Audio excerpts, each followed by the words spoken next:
Hola, buenos días. Mi nombre es Isabel Suárez. Trabajé en conjunto con mi compañera Moira Navarrete. Bien, este video tiene como finalidad explicar un poco, ya de manera más verbal, no escrita, el informe que realizamos para el trabajo de la unidad 2, donde elegimos el tema específico del TOC, el trastorno obsesivo compulsivo, a través de el análisis de una viñeta de caso, el caso de Jen. Bien, y bueno, en función de lo que solicita la rúbrica, entonces vamos a explicar brevemente lo que se encuentra en el trabajo.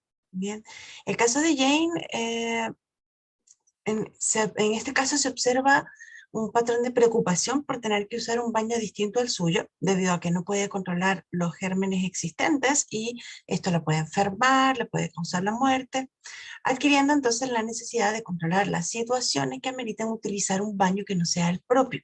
Bien, entonces, justificando un poco lo que sale en la rúbrica es justificación de las estrategias y plan de intervención en base a los principios de la psicoterapia basada en la evidencia.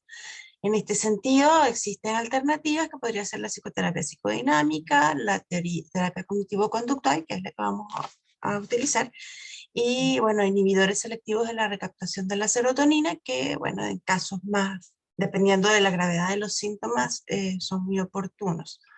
Bien, ahora, para este caso, en esta oportunidad se va a trabajar con distintas técnicas complementarias entre sí de la terapia cognitivo-conductual, siendo entonces la técnica de la reestructuración cognitiva, exposición en vivo y a su vez la prevención de respuesta.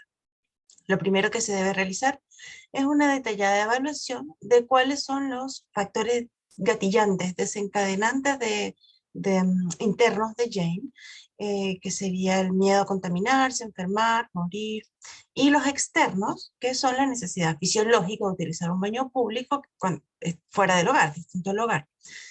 Luego de esto estos factores que se descubren o que se logran como distinguir en la primera sesión, segunda sesión, eh, se van a utilizar para establecer las jerarquías específicas en cuanto a los niveles de miedo, ¿ya? Con esto se busca introducir, o sea, la idea es que se pueda introducir el estímulo, así sea imaginariamente por parte del terapeuta, buscando una exposición al mismo. Y de esta forma Jane puede ir distinguiendo esos niveles de miedo que ya fueron establecidos previamente, y así pueda experimentar y comenzar con la reestructuración cognitiva en cuanto a ese enfoque, el enfoque del miedo que desarrolló el TOC como tal. Como primer paso en el plan terapéutico está, bueno, como mencioné, obtener a través de las primeras entrevistas la mayor cantidad de información posible, ya que bueno, de acuerdo con Jones, Kna y Bruce, todos los trastornos mentales primero se deben descartar la perturbación de que no haya efectos fisiológicos o de una sustancia o una condición médica general, ¿ya? Ahora, durante la segunda etapa, una vez que ya se ha establecido cuáles son esos factores, se han puntualizado previamente con el paciente o con la paciente, en una segunda etapa se va a preparar a Jane informándole cómo se va a trabajar, qué técnicas se van a utilizar, en qué consiste, qué actividad se debe realizar en cada una de ellas. De este modo, la paciente va a estar consciente, va a tener conciencia eh, de lo que se va a realizar durante las siguientes sesiones, las sesiones posteriores, y se podrá preparar para ellas. Luego de esto, y teniendo claras las necesidades del paciente, procedemos a trabajar con las técnicas seleccionadas, las cuales además son complementarias entre sí. Como primera técnica a utilizar desde la cuarta sesión aproximadamente en adelante, será la técnica de la reestructuración cognitiva, que generalmente pues, se comienza con la enseñanza de un vínculo, de la relación que existe entre pensar, sentir y actuar. Y luego se pasa a identificar dónde están los sesgos, desafiarlos y desarrollar alternativas para que lo pueda corregir. Según lo que plantea nuestro profesor Kusanovic en el 2020, en los casos que se presenta mucha ansiedad, se le debe dejar claro al paciente que no es la situación la que genera las dificultades, sino la interpretación que se le da a las diferentes situaciones, por lo cual el paciente debe aprender a reconocerlas para poder posteriormente confrontarlas y gestionarlas. Continuando con la terapia, se va a utilizar la técnica de exposición en vivo, donde se le va a pedir a Jane que se enfrente y experimente sus principales miedos, lo cual, como se mencionó anteriormente, debe ser explicado en detalle con anterioridad. Y bueno, este proceso será lo más realista posible y guiado en todo momento por la terapeuta.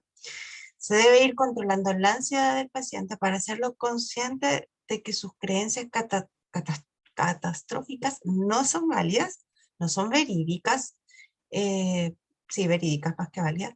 Esta técnica se trabaja en conjunto con la técnica de prevención de respuesta, ya que igual se le solicita al paciente que no realice los rituales que habitualmente hace cuando se enfrenta a las situaciones que gatillan sus miedos y ansiedades.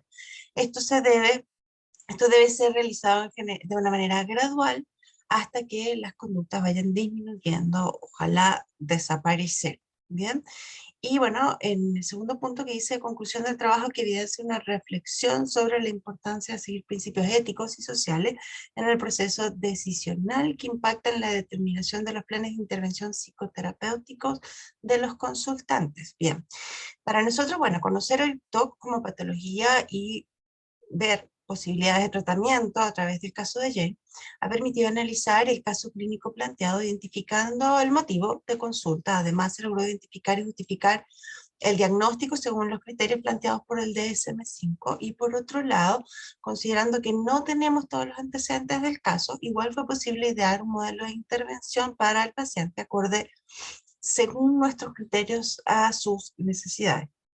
A medida que analizábamos el caso, tomamos el valor importante de nuestro rol como profesionales, ya que debemos ser guías y contener a la paciente en todo momento. Por otro lado, hay que ser muy cuidadosos a la hora de recopilar la información, es una etapa crucial, ya que es de mucha importancia a la hora de elaborar un tratamiento que sea personalizado y adaptado a los problemas, a las debilidades, a las fortalezas, a las necesidades de cada persona en particular.